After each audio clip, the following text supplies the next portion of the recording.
America is totally unprepared to fend for herself if push came to shove.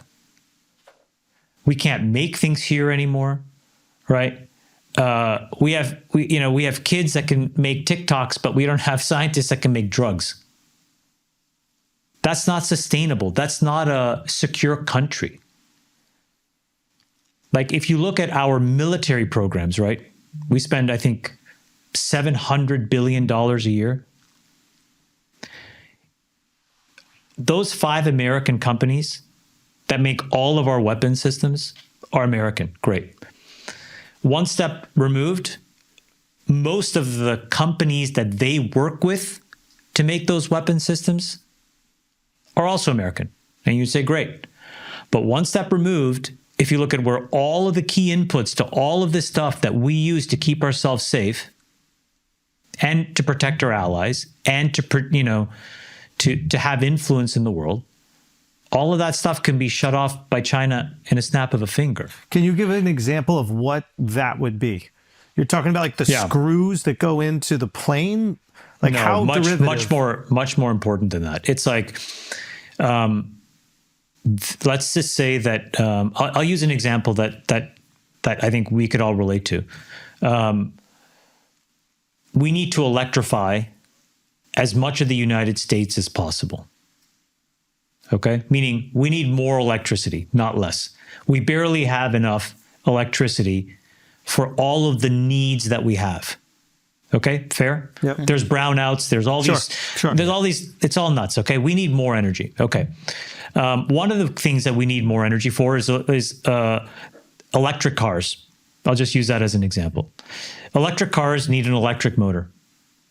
So far, so good. All of that stuff can be American. But inside the electric motor, the way that the electric motor works is that there's a magnet that spins really quickly. That magnet is made from something called rare earths.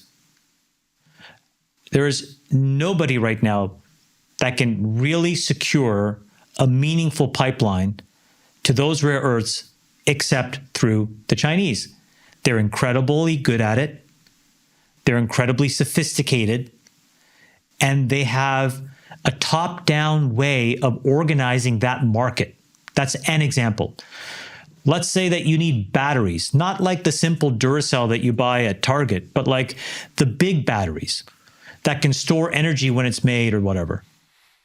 There are 2 companies that know how to do this at scale. They're both Chinese.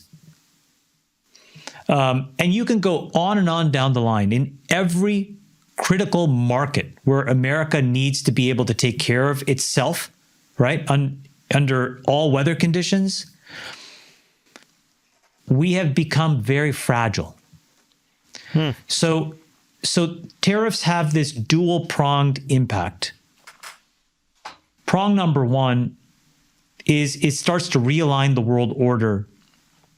But prong number 2 is that it allows us to start taking back control of a lot of these markets so that we do the hard work so that we can rely on ourselves.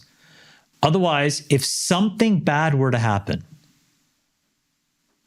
there's like a lot of really bad outcomes here where we cannot fend for ourselves. We can't make the vaccines we need, okay?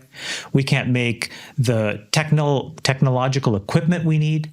We can't make the computers we need. We can't make the chips we need. So, sorry, follow-up question. Of the tariffs, I actually agree in theory with everything you're saying and have for a while. How do you feel about the system? I'm seeing a lot of things about the calculations they came up with, and like it seems kind of haphazardly thrown together. Can you explain that? Is that true? What do you think? I think the way they did it was very clever. They made one mistake, which is in language, which is they put the word reciprocal, and they should have put the word proportional. Mm-hmm. So, Akash, if I sell you $1, yeah, and you send to me $5, mm-hmm. the right way to think about what a tax would be, well, there's a $4 differential, so let's make it proportional to how much I'm giving you and you're giving me. The formulas that they used were proportional formulas. It got caught up in all of this like English language semantic nonsense. Got it. Okay. And then people who wanted to run with that try to exploit the word and try to create confusion. But, the simple way to think about it is, if I'm here and you're here, the whole goal of the tariff is to just do this. Make it proportional. Right. Make these things proportional. That's the math. That math does work. They were saying in some of and I saw an article that was quite critical, and it said it was haphazardly done because they were just matching trade deficits. No, so here's another thing let's debunk that as well. So yeah, please. Can you explain the trade deficit between two countries and how that works? So how does a trade deficit work? So for example, let's just say between the United States and China, they send us $10 of goods. We send them $1 of goods. That's a $9 deficit, right? We're bringing in more than we send out.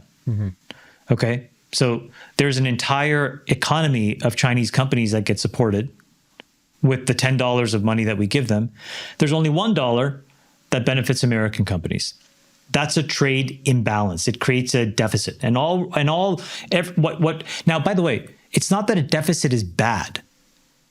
Okay, sometimes you want a deficit, sometimes you want a surplus, but you want to be able to pick and choose where you want to be at any time with any country, right? That would make sense. That's like, hey man, I'm not going to just take this at face value. I'm going to evaluate the conditions, and I'm just going to tweak the knobs every now and then to make sure that I know where I'm at. Some countries may be so strategically important, we're like, you know what, we're going to run deficits with you. That's cool. You guys build up some stuff, but on the back end, let's talk about some other deals we could do. Give us some critical things that we need. And we're cool running a deficit. Some other countries where maybe we don't get as much from them as we have historically or we should run a surplus.